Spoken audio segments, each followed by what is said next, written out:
आता एस-टी बसमध्ये अतिशय धक्कादायक प्रकार घडलेला आहे। हा प्रकार बघून तुम्हाला सुद्धा एक आश्चर्याचा धक्का बसेल आणि या कंडक्टरने बरोबर केलं आहे की नाही ते आम्हाला कमेंट करून जरूर सांगा। चॅनलवरती पहिल्यांदा आला असेल तर गुन्हेगारी वाचना या चॅनलला तुम्ही जरूर सबस्क्राईब करून घ्या। मंगळवेढा तालुक्यातील ब्रह्मपुरी येथील प्रथमेश हा जो होता प्रथमेश राहुल पाटील हा 5वीत शिकणारा मुलगा होता आणि त्याच्यासोबत तो धक्कादायक प्रकार घडला। अनेक लोकांनी संताप व्यक्त केला तर काहींनी म्हटलं की कंडक्टरने केलेलं आहे ते योग्यच आहे। आता कंडक्टरने त्या अशी काय शिक्षा दिली आणि कुठल्या कारणामुळे ती शिक्षा दिलेली आहे हे तुम्ही बघितलंच पाहिजे। प्रथमेश राहुल पाटील हा 5वीत शिकणारा मुलगा मंगळवेढा येथे शाळेसाठी नियमित जात असतो। शनिवारी सकाळी त्याच्या पालकांनी त्याला शाळेत सोडलं। शाळा सुटल्यानंतर प्रथमेश घरी येत असताना तो मंगळवेढ्याहून सोलापूरकडे जाणाऱ्या 9405 क्रमांकाच्या एस-टी बसमध्ये प्रवास करीत होता। मंगळवेढा सोलापूर रस्त्यावरील दामाजी कारखाना पाटीच्या पुढे एस-टी बस आल्यावर कंडक्टरने पास मागितला। आता यावर प्रथमेशने दप्तरमध्ये असणारा पास शोधला, मात्र यानंतर त्याच्या लक्षात आले की आपला पास घरीच राहिलेला आहे। त्याने कंडक्टरला पास घरी राहिल्याचे सांगितले। यावर कंडक्टरने पैसे देऊन तिकीट मागितले, मात्र चिमुकल्या प्रथमेशकडे पैसे नव्हते।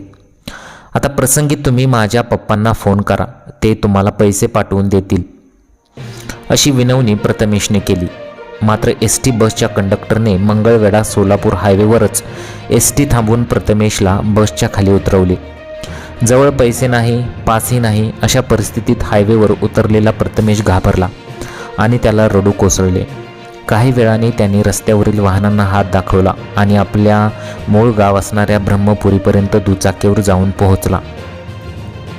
महत्त्वाची बाब म्हणजे एस-टी बसमध्ये प्रथमेश शेजारी असणाऱ्या एका महिला प्रवाशाने माझ्याजवळ माझ्या तिकिटा व्यतिरिक्त केवळ 15 रुपये आहेत, हे पैसे घ्या, मात्र या चिमुकल्याला प्रवास करू द्या अशी विनंती कंडक्टरला केली। मात्र या विद्यार्थ्याच्या प्रवासासाठी अजून 11 रुपये कमी पडतात असं सांगत कंडक्टरने महिला प्रवाशाची ही विनंती नाकारली।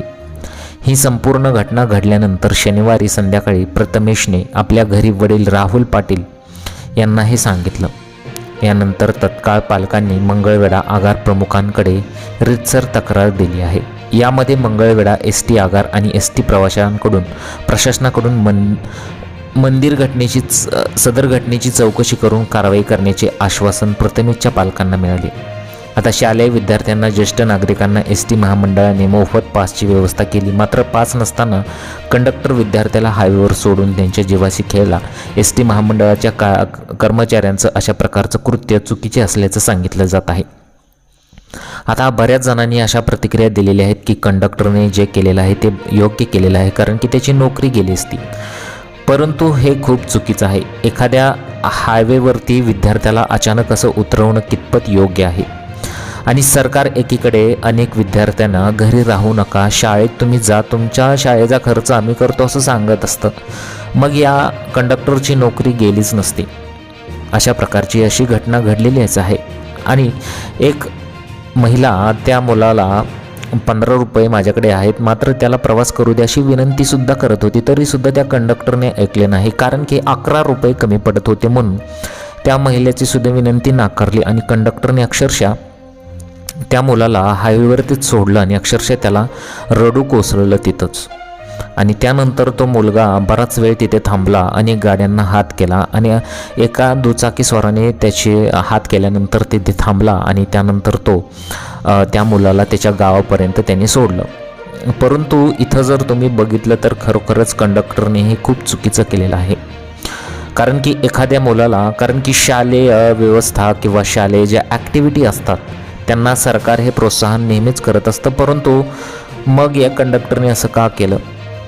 कदाचित त्याची इथे नोकरी कधीच जाऊ शकली नसती, कारण की ही सिच्युएशन कोणीही हँडल केली असती प्रशासनाने किंवा आगार प्रमुख असतील, त्यांना हे सर्व समजलंच असतं, परंतु इथे मग हा कंडक्टरने चुकीचं केलेलं आहे।